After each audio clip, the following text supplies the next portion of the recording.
Helicopter crash के बाद जिंदा थे सीडीएस बिपिन रावत। हिंदी में कही थी कुछ बात, बचाव कर्मी की आंखों देखी। समाचार विस्तार से।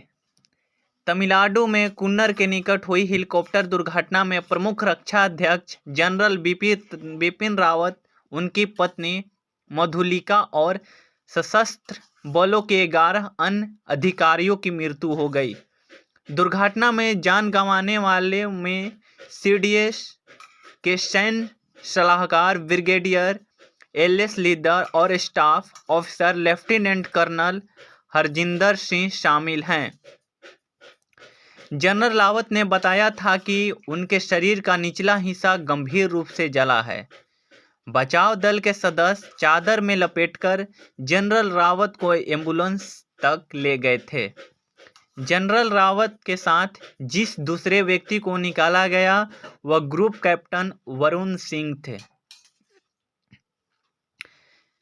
हेलीकॉप्टर दुर्घटना में जान गंवाने वाले के प्रमुख रक्षा अध्यक्ष जनरल बिपिन रावत क्रैश के बाद भी जिंदा थे। हादसे के बाद Mi-70 VS के मलबे से निकाले जाने पर उन्होंने हिंदी में अपना नाम बताया था। यह जानकारी बचाव दल के एक सदस्य ने दी। जनरल रावत के साथ एक अन्य सवार को भी निकाला गया था। बाद में उनकी पहचान ग्रुप कैप्टन वरुण सिंह के रूप में हुई। ग्रुप कैप्टन हादसे में जिंदा बचे एकमात्र व्यक्ति हैं। उनका अभी इलाज चल रहा है। दुर्घटना के बाद घटना स्थल पर पहुंचे वरिष्ठ फायरमैन और बचाव कर्मी NC मुरली ने बताया कि हमने 2 लोगों को जिंदा बचाया। इनमें से एक सीडीएस रावत थे। मुरली ने बताया कि जैसे ही हमने उन्हें बाहर निकाला, उन्होंने रक्षा कर्मियों से हिंदी में धीमे स्वर में बात की और अपना नाम बोले। अस्पताल ले जाते समय उनकी मौत हो गई। मुरली के अनुसार वह तुरंत दूसरे व्यक्ति की पहचान नहीं कर सके जिसे अस्पताल ले जाया गया और उनका अभी इलाज चल रहा है। मुरली ने कहा कि जनरल रावत ने बताया कि उनके शरीर के निचले हिस्से गंभीर चोट आई है।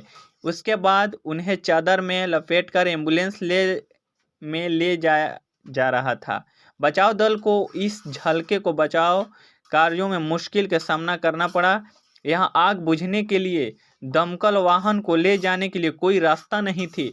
मुरली ने कहा कि हमें पास की नदी और घरों से बर्तनों में पानी लाना पड़ता था। ऑपरेशन इतना कठिन था क्योंकि हमें लोगों को बचाने व शव को निकालने के लिए हेलीकॉप्टर के नुकीले टुकड़े को अलग करना पड़ा।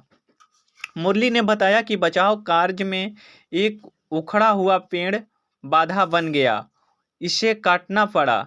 इस सब ने हमारे बचाव कार्य में देरी की। उन्होंने बताया कि हमने 12 शव बरामद किए। 2 लोगों को जिंदा निकाल लिया गया। दोनों गंभीर रूप से झुलस गए थे।